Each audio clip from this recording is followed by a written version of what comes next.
ప్రభునందు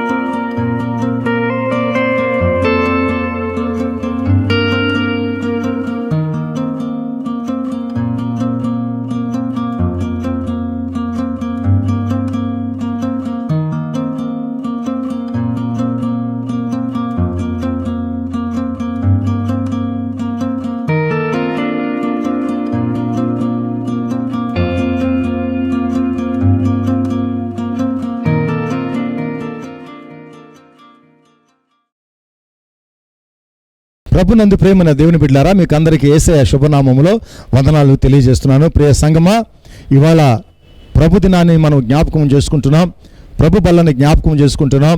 ఈ మొట్టమొదటి ఆదివారము ఈ ఫిబ్రవరి నెల 2021 సంవత్సరంలో దేవుని కృపను జ్ఞాపకం చేసుకున్నటకు దేవుడు మనకిచ్చినటువంటి ఈ గొప్ప ఆశీర్వాదాన్ని బట్టి దేవునికి స్తోత్రాలు చెల్లిస్తున్నారు.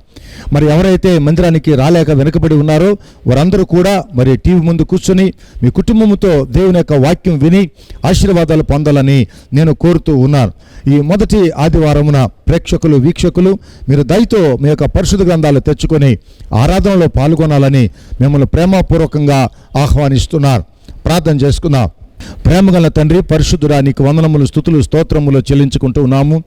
ఈ మొదటి ఆదివారమున పరిశుద్ధమైన బలను సమీపిస్తూ ఉన్నప్పుడు యేసు నీ శరీర పునరుద్ధానములను నీ రక్తధారలను మేము జ్ఞాపకం చేసుకుంటూ ఉన్నప్పుడు నీ మరణ పునరుద్ధానములో మాకున్నటువంటి ఆశీర్వాదాన్ని మేము జ్ఞాపకం చేసుకుంటున్నప్పుడు నీ కృప ద్వారా మాకు అందరికీ నీ వాక్యము అందించమని, పరిశుద్ధాత్మదేవ సహాయము దయచేయమని, నీ దాసుని మరుగు చేసి మాట్లాడమని, అందరికీ అర్థమయ్యేటట్టు బోధించమని పరిశుద్ధాత్మదేవ నేను వేడుకుంటూ నువ్వు మా మధ్య సంచరించమని అడుగుతూ, ఇదిగో ప్రభా ప్రేక్షకులను వీక్షకులను మా సంఘస్థులందరినీ కూడా ఆశీర్వదించి నీ వాక్యములో ప్రభా ఎదుగు నిమిత్తము నీ కృప చూపించమని నేను స్తుతించుకుంటూ గణపరచుకుంటూ మాతో మాట్లాడమని అయ్యా మాకందరికీ ప్రభా అర్థమయ్యేటట్టు బోధించమని యేసయ్య నామములో అడుగుచున్నాము తండ్రి, ఆమేన్. ప్రియమైన దేవుని బిడ్డలారా, మరి ఈ సమయంలో ఎవరైతే మరి ఈ వారములో పుట్టినదినాలు జ్ఞాపకం చేసుకుంటున్నారో వారు లేచి నిల్చోవలసిందిగా మనవి చేస్తున్నాను. అలాగే వివాహ దినాలు జ్ఞాపకం చేసుకుంటున్న వాళ్ళు కూడా లేచి నిల్చోవలసిందిగా మనవి చేస్తున్నాను. అలాగే మరి ప్రియులను పోగొట్టుకొని దుఃఖములో ఉన్నవారు వారి కుటుంబం యొక్క ఆదరణ నిమిత్తము ప్రార్థన చేస్తున్నాము కనుక వారు కూడా లేచి నిల్చోవలసిందిగా మనవి చేస్తున్నాను.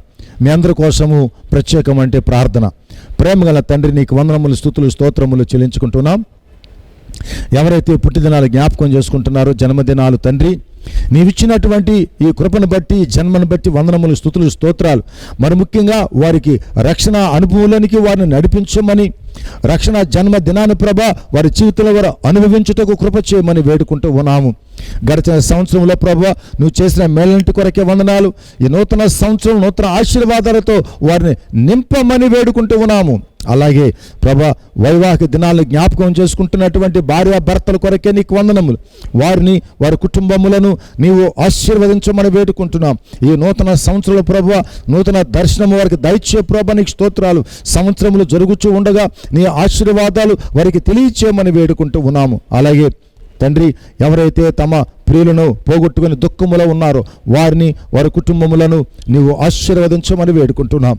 నీ కృపల ప్రభువా వారిని దర్శించమని ఓదార్చమని వేడుకుంటున్నాం. మా ప్రార్థన అంగీకరించమని, సంఘం చేస్తున్న ప్రార్థన అందరూ కూడా ప్రభువా చేస్తున్న ప్రార్థన అంగీకరించమని యేసయ్య నామములో అడుగుచున్నాము తండ్రి, ఆమేన్. హల్లెలూయా. ప్రియమైన దేవుని బిడ్డలారా, మరొకసారి మీకు అందరికీ వందనాలు తెలియజేస్తున్న శుభాలు తెలియజేస్తున్నాను.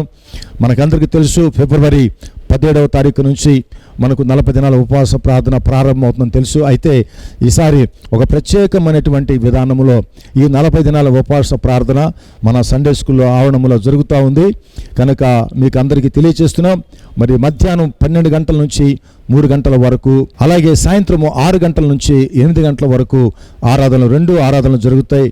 మరి ఎవరికి ఈ సమయము మరి అనుకూలంగా ఉంటుందో ఆ సమయంలో వారు వచ్చి ప్రార్థనలు ఏకీపించి మరి ఆశీర్వాదాలు పొందాలని, వాక్యంలో ఎదగాలని ప్రార్థనలు ఎదగాలని, ఆత్మీయ అనుభవాలు ఎదగాలని సంఘము ఈ కార్యము తలపెట్టిన గనుక పరిశుద్ధాత్మ దేవుని యొక్క ఆశీర్వాదం కొరకు దయతో సంఘమంతా కూడా వచ్చి ప్రార్థనలో ఏకీభించి ఆశీర్వాదాలు పొందాలని, ఆత్మీయంగా బలపడాలని కోరుతూ ఉన్నాను. కనుక 17వ తారీఖు నుంచి మర్చిపోవద్దు. 17వ తారీఖు మధ్యాహ్నం 12 గంటల నుంచి సాయంత్రం 6 గంటల నుంచి 2 ఆరాధనలు మొదలవుతాయి. కనుక దయతో అందరూ రావాల్సిందిగా మనం చేస్తున్నాం. ఇవాళ ప్రియమైన దేవుని బిడ్డలారా, ప్రభు బలను మనం జ్ఞాపకం చేసుకుంటున్నాం. ఆయన యొక్క శరీరాన్ని, ఆయన యొక్క రక్తాన్ని జ్ఞాపకం చేసుకుంటున్నాం. ఆయన ద్రాక్షారసాన్ని, ఆయన రొట్టెని జ్ఞాపకం చేసుకుంటున్నాం. ఈ విధముగా ఈ మొదటి ఆదివారమున ప్రభు బలను జ్ఞాపకం చేసుకున్నప్పుడు దేవుని యొక్క వాక్యాన్ని ఒకసారి మననం చేసుకోవడం చాలా ఆశీర్వాదం. అదేంటంటే యేసుక్రీస్తు ప్రభు మత్తయి సువార్త 26వ అధ్యాయంలో కొన్ని మాటలు ఆయన చెబుతూ ఉండడము మనము చదవాలి, మనం నేర్చుకోవాలి.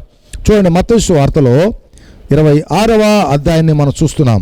26వ వచనం నుంచి ఇలాగా వ్రాయబడి ఉన్నది, జ్ఞాపకం చేసుకుందాం. వారు భోజనము చేయుచుండగా యేసు ఒక రొట్టె పట్టుకుని దాన్ని ఆశీర్వదించి విరచి తన శిష్యులకిచ్చి, మీరు తీసుకుని తినుడి, ఇది నా శరీరం అని చెప్పెను. మరియు ఆయన గిన్నె పట్టుకుని కృతజ్ఞతాస్తుతులు చెల్లించి వారికిచ్చి, దీనిలోనిది మీరందరూ త్రాగుడి, ఇది నా రక్తము, అనగా పాప క్షమాపణ నిమిత్తము అనేకుల కొరకు చిందింపబడుచున్న నిబంధన రక్తము. ప్రియమైన దేవుని బిడ్డలారా, దేవుని యొక్క వాక్యాన్ని మనము అర్థం చేసుకోలేం, కానీ పరిశుద్ధాత్మ దేవుడు మనతో మాట్లాడితే మనకు అర్థమవుతుంది. పరిశుద్ధాత్మ దేవుడు మాట్లాడును గాక, ఆమేన్. కనుక ఇక్కడ యేసుక్రీస్తు ప్రభు చెప్తున్నాడు, ఇదిగో ఇంతకు ముందు మీరు ఒక శరీరాన్ని మీరు జ్ఞాపకం చేసుకుంటున్నారు. అదేమి శరీరం అంటే ఒక పశువు శరీరము. అదేంటంటే అది గొప్ప విడుదలను సూచించేటువంటి ఆ గొర్రె లేక మేక. మరి ఆ యొక్క పశువు, ఆ పస్కా పశువు వధింపబడినప్పుడు మీరు మోషే నాయకత్వాన్ని మీరు జ్ఞాపకం చేసుకుంటున్నారు. హల్లెలూయా, గ్లోరీ టు గాడ్. ఐగుప్తు దాసత్వాన్ని మీరు జ్ఞాపకం చేసుకుంటున్నారు. 430 సంవత్సరాలు మన పితరులు ఆ దేశంలో ఎన్ని కష్టాలు, ఎన్ని శ్రమలు అనుభవించారో జ్ఞాపకం చేసుకుంటున్నారు. అట చావనీరు, అట బ్రతకనీరు అనగా అట చావుకి మరి సిద్ధం లేదు, ఇటు బ్రతకడానికి వీలు లేదు. అలాంటి మగ్గిపోయిన స్థితిలో ఆ యొక్క ఇనప సంఖ్యలతో బంధించబడినటువంటి, ఆ ఇనప కొలువులో బంధించబడినటువంటి ఆ పరిస్థితిని మీరు జ్ఞాపకం చేసుకుంటూ, అలాంటి స్థితుల నుంచి మా దేవాది దేవుడు యెహోవా దేవుడు మోషే ద్వారా మా పితరులను విడిపించాడు. ఆడు విడిపించినప్పుడు దేవాది దేవుడు చెప్పిన ఒక క్రమము ఈ యొక్క పస్కా పండుగ, ఈ పస్కా పశువుని వధించుట అనేటువంటిది ఆ రోజు నుంచి ఈ రోజు కూడా మరి వస్తూ ఉన్నాయి, ఆచారాలు వస్తూ ఉన్నాయి, దాన్ని అనుభవిస్తూ ఉన్నాం. కనుక ఇవాళ కూడా ఈ మేడగదిలో యేసు తన శిష్యులతో కూడా ఈ పస్కాను భుజించుటకు, దీన్ని ఆచరించుటకు స్థలం ఎక్కడ అన్నప్పుడు ఆ మేడగది చూపించబడింది. ఆ మేడగదిలో సిద్ధపరిచినటువంటి గొర్రె పిల్ల అక్కడ కనబడుతూ ఉంది. దాన్ని వధించినప్పుడు మరి అక్కడ వారు ఏర్పాటు చేసినటువంటి ఆ యొక్క పస్కా బల్ల ఎదుట పస్కా పశువు యొక్క మరి మాంసము అక్కడ వారు గుర్తు చేసుకుంటున్నప్పుడు యేసు ప్రభు చెప్పాడు, ఇక మీదట ఇది కాదు మీరు గుర్తు చేసుకోవాల్సింది, ఈ శరీరాన్ని కాదు మీరు గుర్తు చేసుకోవాల్సింది, ఆ ఐగుప్తు దాసత్వం కాదు ఇప్పుడు గుర్తు చేసుకోవాల్సింది. ఇప్పుడు కొత్తగా గుర్తు చేసుకున్నట్టు కొత్త పద్ధతి నేను మీకు చెబుతున్నా, కొత్త విధానాన్ని మీకు నేను పరిచయం చేస్తున్నా, కొత్త ఉద్దేశము మీకు నేను పరిచయం చేస్తున్నా, కొత్త విశ్వాసము నేను నీకు పరిచయం చేస్తున్నా. నీవు కొత్త విశ్వాసములోనికి రావాలి. పాతది గతించిపోయింది, ఇప్పుడు క్రొత్తదిగా వస్తూ ఉంది. పాతదాన్ని తీసివేస్తూ ఆ స్థానములో క్రొత్తదాన్ని నేను మీకు మొదలు పెడుతున్నాను. ఈ క్రొత్తది నువ్వు అర్థం చేసుకోవాలి. ఇది కాదు శరీరము, ఇదిగో రొట్టె విరిచి ఆయన చెప్తున్నాడు, ఇది నా శరీరము, ఇది క్రొత్తది. అదేంటంటే శరీర సంబంధమైన విడుదలను సూచించేటువంటి పద్ధతి. ఇప్పుడు నేను ఇచ్చేటువంటి ఈ క్రొత్త శరీరము, ఈ యొక్క శరీరము, ఈ పరిశుద్ధమైన శరీరము పాప దాసత్వం నుంచి మీకు విడుదల కలుగ చేసేది. కాబట్టి ఇది మీరు జ్ఞాపకం చేసుకోండి. ఆమేన్, హల్లెలూయా. దీనిని మీరు జ్ఞాపకం చేసుకోండి, ఈ విడుదల జ్ఞాపకం చేసుకోండి. కనుక నా శరీరము తిని నా రక్తము త్రాగుడి, అప్పుడు మీకు విడుదల దొరుకుతుంది అని చెప్పాడు. ప్రియమైన దేవుని బిడ్డలారా, ఒకటి మనం జ్ఞాపకం చేసుకుంటున్నాం. యేసు ప్రభువు చెప్పిన మాట ప్రకారం అయితే అది భౌతిక సంబంధమైనటువంటిదిగా నువ్వు చూస్తే చాలా పొరపడతావు. యేసుక్రీస్తు ప్రభు చెప్పినటువంటి ఆ విశేషాలు చూస్తే నిజంగా ఆయన శరీరాన్ని కోసుకొని తినమంటాడేమో, లేక ఆయన రక్తాన్ని పంచుకొని తాగమంటాడేమో అనేటువంటి అర్థాలు వస్తాయి. కానీ యేసుక్రీస్తు ప్రభు చెప్పింది యేసు శరీరం అనగా దేవుని యొక్క వాక్యం. రక్తం అనగా ఆ వాక్యాన్ని విశ్వసించే విశ్వాసం. కనుక దేవుని యొక్క వాక్యాన్ని వినండి, ఆ వాక్యాన్ని విశ్వసించండి, అప్పుడు మీరు రక్షించబడతారు. ఆమేన్, హల్లెలూయా. కనుక ఆ రోజు ఏ రీతిగా ఆ పశువు యొక్క శరీరము తిన్నారో విడుదల కొరకు, దేవుని యొక్క వాక్యము, దేవుని యొక్క మాట, దేవుని యొక్క ఉద్దేశము, దేవుని యొక్క మరి పద్ధతి అక్కడ అవలంబించారో అదే రీతిగా పాప క్షమాపణ, పాప దాసత్వం కొరకు, విడుదల కొరకు ఇదే క్రమాన్ని మీరు పాటించాలి. ఆమేన్, హల్లెలూయా.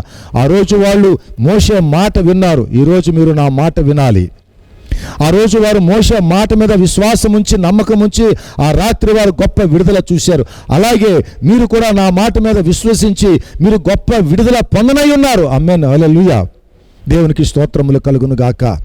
యేసుక్రీస్తునందు మనం విశ్వసిస్తే, ఆయన మాటలందు విశ్వసిస్తే గొప్ప విడుదల కలుగుతున్నది అనేటువంటి దానికి ముందుగానే సూచనగా అక్కడ మోషే ద్వారా గొప్ప విడుదల దేవుడు ముందుగానే తెలియచేశాడు.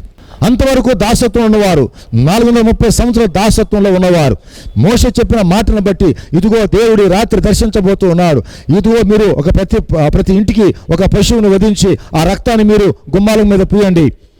ఈరోజు రాత్రి దేవుడు ఇదిగో మరణ దూతగా వస్తున్నాడు, ఆయన మిమ్మల్ని చూస్తున్నాడు. ఏ గుమ్మం మీద ఆ రక్తం ఉంటుందో ఆ గుమ్మాన్ని ఆయన వదిలిపెట్టి వెళ్తున్నాడు. అక్కడ వారికి రక్షణ వస్తుంది, మరణము అక్కడ ఉండదు, అక్కడ జీవం ఉంటుంది. కనుక మీరు ఆయన వచ్చే లోపు మీరేం చేయాలంటే మీ గుమ్మాల మీద ఆ పశువు యొక్క రక్తము అమర్చుకోవాలి, చమురుకోవాలి, ఆ రక్తాన్ని పూయాలి. కనుక ఆ సమయం వచ్చే లోపల బీ కేర్ఫుల్, ఆ సమయం వచ్చే లోపల బీ రెడీ, ఆ సమయం వచ్చే లోపల దేవుడు దర్శించే లోపల, ఆ మరణదూత ప్రవేశించే లోపల మీరు గబుక్కని మీరేం చేయాలంటే ఆ యొక్క రక్తాన్ని ఆ గుమ్మాల మీద పూయాలి. అందుకోసం మీరు సిద్ధపడండి. ప్రియమైన దేవుని బిడ్డారా, ఇదిగో ఈరోజు మనం చెప్పుకునే మాటలో ఒక గొప్ప అర్థం ఉంది. అదేంటంటే యేసుక్రీస్తు ప్రభు ఆయన మళ్ళా రాబోతూ ఉన్నాడు. యేసుక్రీస్తు ప్రభు ప్రత్యక్షపరచబోతున్నాడు. ఆయన రెండవ రాకడకు సమస్తాన్ని సిద్ధపరుస్తున్నాడు. ఆయన వచ్చేలోపు, మనకు పిలుపు వచ్చేలోపు మనం ఏం చేయాలంటే ఆయన రక్తం మీద మనం విశ్వసించాలి, ఆయన రక్తాన్ని మనము ఆశ్రయించాలి. కనుక ఆ రోజు ఏ రీతిగా ప్రతి ఒక్కరు కూడా, ప్రియమైన దేవుని బిడ్డారా, ప్రతి ఒక్కరు కూడా ఆ దినము ఆ పశువు యొక్క రక్తం మీద ఆధారపడ్డారు, ఆ రక్తం విశ్వసించారు. ఖచ్చితంగా ఆ రక్తాన్ని చూచి దేవుడు దాటి వెళ్ళిపోతాడు, మా యొక్క కుటుంబంలోనికి, మా ఇంటిలోకి, మా గృహంలోకి మరణదూత ప్రవేశించాడు అని నమ్మారు. ప్రియమైన దేవుని బిడ్డారా, నమ్మారు గనుకనే వారు ఒక గొర్రెపిల్ల వధించి రక్తం పూశారు. వారు విశ్వసించారా మొదట, లేకపోతే రక్తం పూసిన తర్వాత విశ్వసించారా? చెప్పండి. మనకు బాగా అర్థమవుతుంది. అదేంటంటే వారు విశ్వసించారు గనక ఆ రక్తాన్ని పూసుకున్నారు. ఆమేన్, హల్లెలూయా. కనుక మనం విశ్వసించాము కనుక యేసు ప్రభు నమ్ముతున్నాం, ఆయన మరణ పునరుద్ధానం నమ్ముతున్నాం. కనుక ఈ రొట్టె ద్రాక్షరసం నమ్ముతున్నాం. ఆ రొట్టె అంటే ఆయన శరీరము, ఈ ద్రాక్షరసం ఆయన రక్తము. అనగా శిలువ మీద ఆయన మన కొరకు రక్తము కార్చి చనిపోయి తిరిగి లేచాడని నమ్ముతున్నాము. కనుక ఆ యొక్క కృపలో, ఆ యొక్క కార్యములో మనం విశ్వసిస్తున్నాం. యేసు నా కొరకు చనిపోయాడు, నమ్ముతున్నాను. ఆమేన్, హల్లెలూయా. ఆయన నా కొరకు చనిపోయాడు, నా కొరకు ఆయన సమాధి చేయబడ్డాడు, నా కొరకు ఆయన తిరిగి లేచాడు, తిరిగి నా కోసం వస్తున్నాడు. కనుక యేసుక్రీస్తు ప్రభు చెప్తున్నాడు, ఇది నా శరీరము, ఇది నా శరీరము, పాప క్షమాపణ కొరకు అనేకుల కొరకు చిందించబడుచున్న నా రక్తము, మీరు తీసుకుని తినేది ఇది నా శరీరం అని చెప్పాను. మరియు ఆయన గిన్నె పట్టుకొని కృతజ్ఞతాస్తుతులు చెల్లించి వారికిచ్చి, దీనిలోనిది మీరందరూ త్రాగుడి, ఇది నా రక్తము, అనగా పాప క్షమాపణ నిమిత్తము అనేకుల కొరకు చిందింపబడుచున్న నిబంధన రక్తము. It's purely for forgiveness of since. It's purely పాప క్షమాపణ. పాప క్షమాపణ లేకపోతే పరిశుద్ధులుగా అవడం అనేది కుదరదు.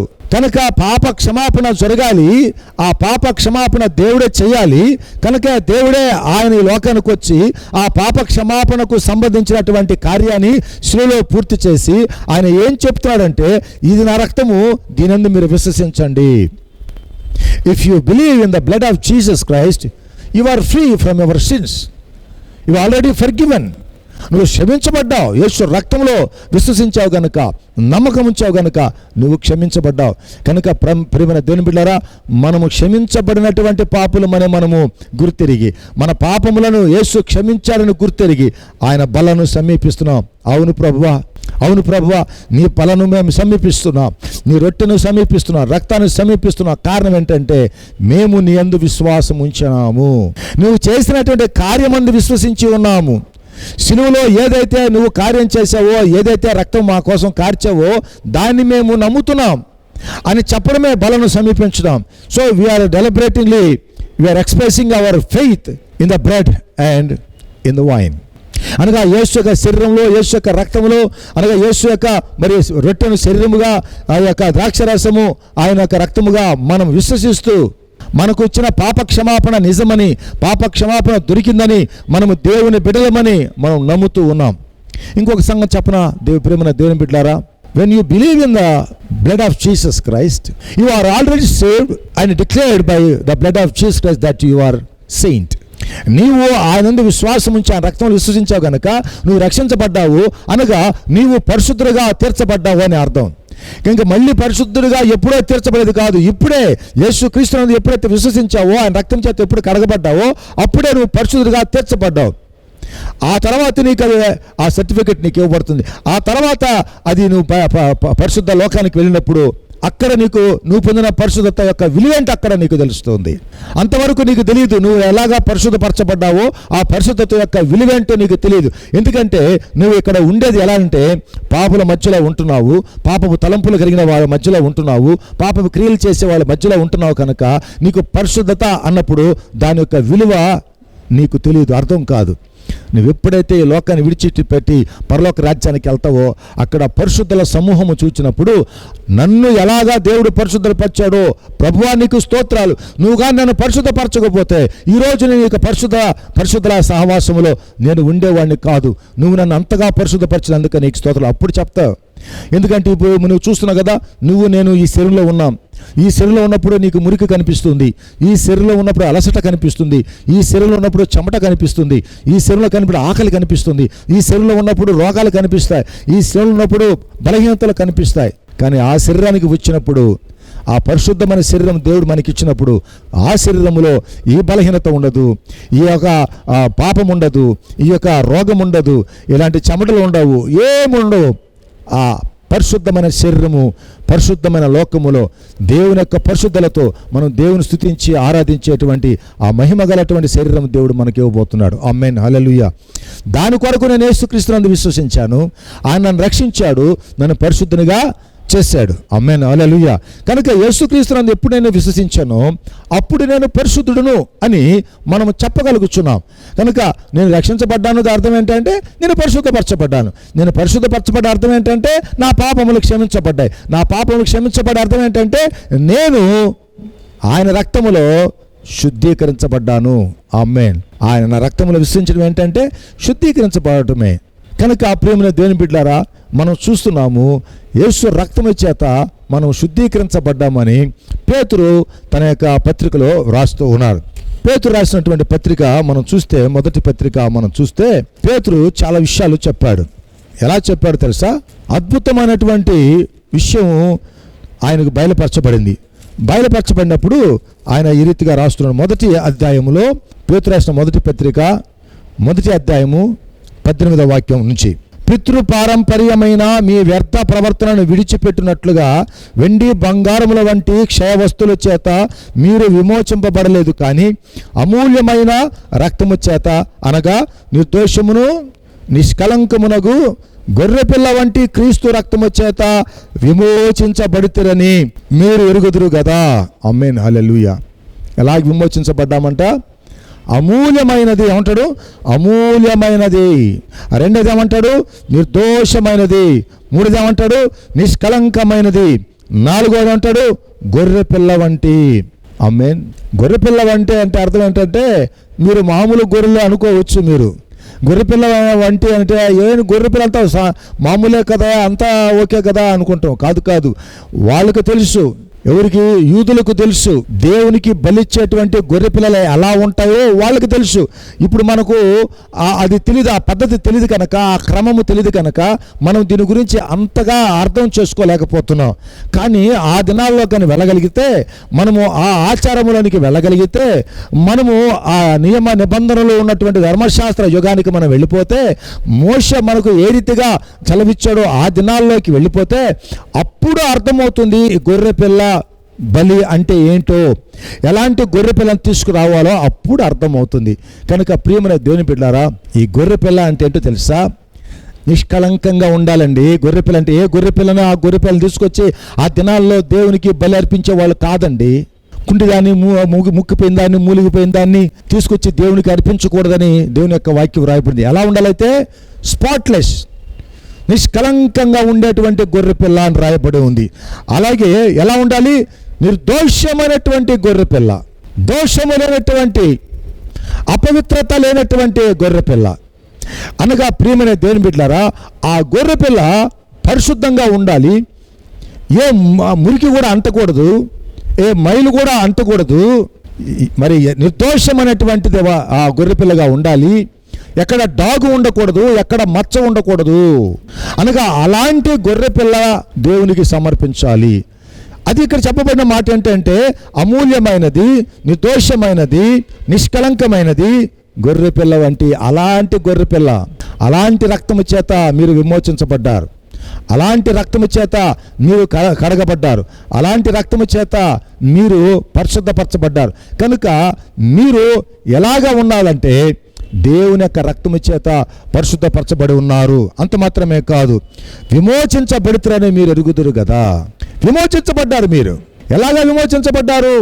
నిష్కళంకంగా ఉండడానికి, నిర్దోషంగా ఉండడానికి, పరిశుద్ధంగా ఉండడానికి, గొర్రెపిల్లలాగా, పరిశుద్ధమైన గొర్రెపిల్లలాగా ఉండడానికి మీరు విమోచించబడ్డారు. ఆమేన్.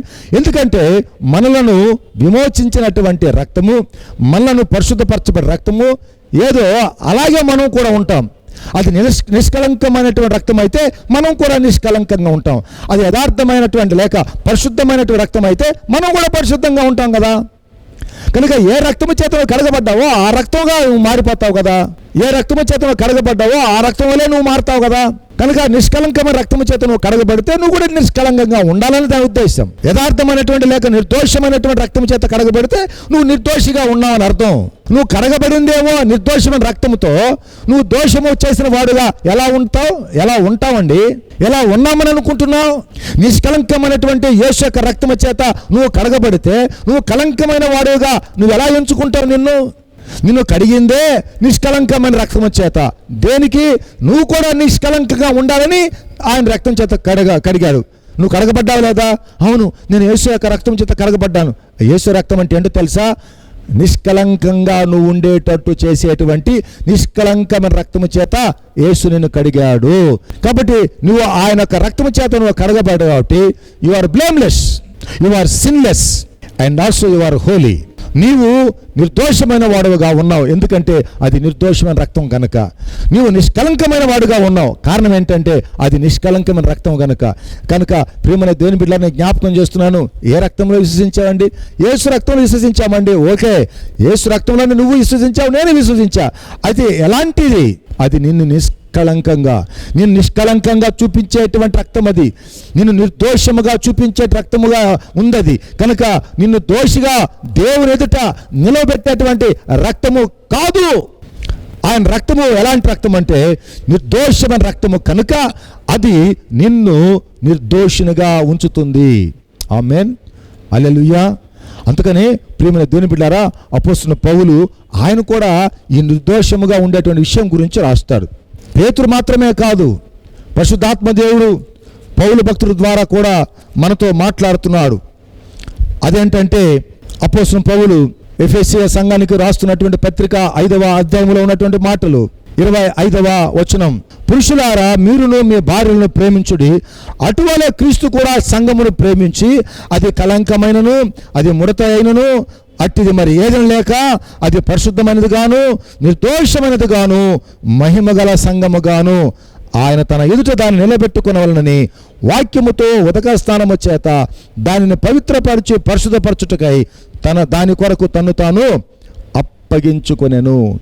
కనుక ఎందుకు అప్పగించుకోవాలి? సులువుకైనా నువ్వు నిర్దోషంగా ఉండాలని, నువ్వు నిష్కళంకంగా ఉండాలని, నువ్వు పరిశుద్ధంగా ఉండాలని, నీలో ఉన్న అపవిత్రత పోవాలని నన్ను మనిద్దరం కాదు, యేసుక్రీస్తునందు విశ్వసించిన వాళ్ళందరినీ, నన్ను అందరినీ ఆయన నిర్దోషులుగా తండ్రి ఎదుట నిలబెట్టుకునవాలని ఆయన మన కొరకు ప్రాణం పెట్టాడు. పరిశుద్ధులుగా నిలబెట్టుకోవాలని. ఎందుకు నువ్వు భయపడుతున్నావు?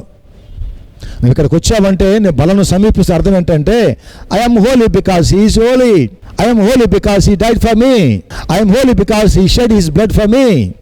ఆయన రక్తం నా కొరకు కార్చాడు కనుక నేను పరిశుద్ధుడిని. నిందారహితంగా ఉండడానికే నిష్కలంకమైన రక్తం కార్చాడు కనుక నాకు కలంకం లేదు.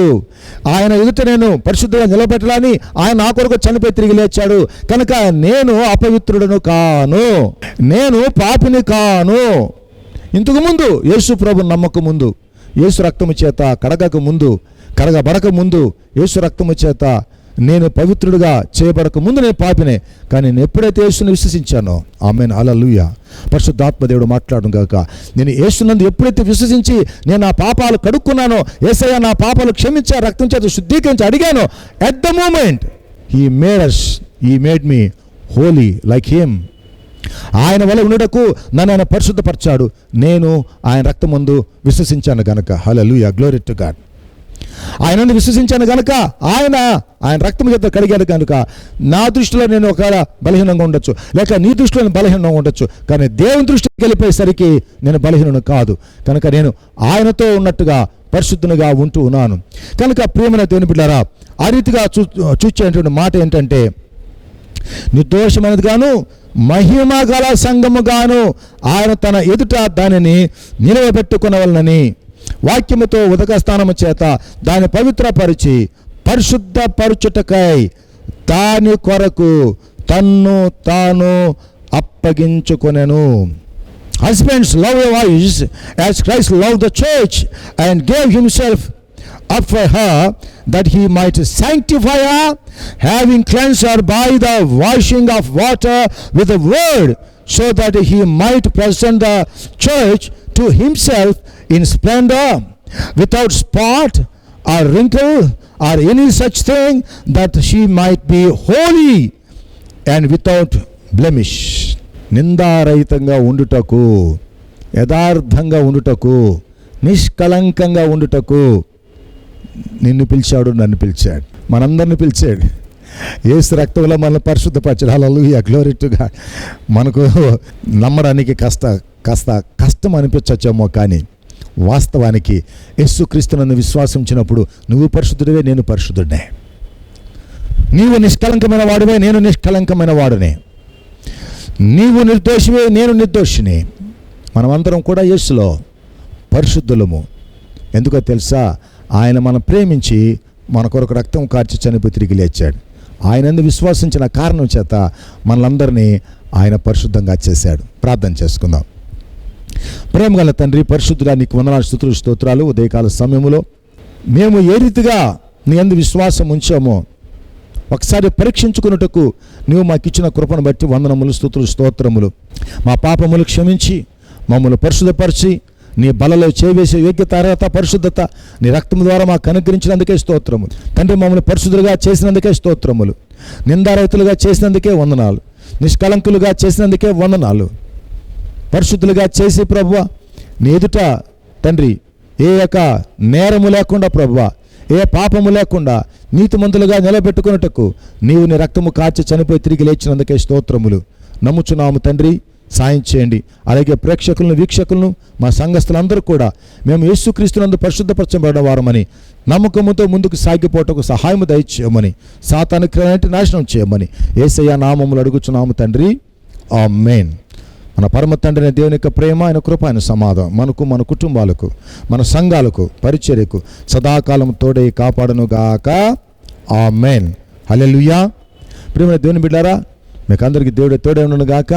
మరి గమనించండి, ఈ నెల 17వ తారీఖు నుంచి 40 దినాల ఉపవాస ప్రార్థన మన సండే స్కూల్ అవడం జరుగుతుంది. 12 గంటలకు ఒక ఆరాధన, 6 గంటలకు ఒక ఆరాధన మొదలవుతుంది. కనుక ప్రేమపూర్వకంగా, ప్రార్థనాపూర్వకంగా ఆత్మీయంగా ఎదగాలని ఆశపడే వాళ్ళందరూ కూడా మరి కుటుంబాలతో వచ్చి దేవుని ఆరాధించాలని కోరుతున్నాం. మిమ్మల్ని అందరం కూడా ప్రేమపూర్వకంగా మరి ఆహ్వానిస్తున్నాం. God bless you.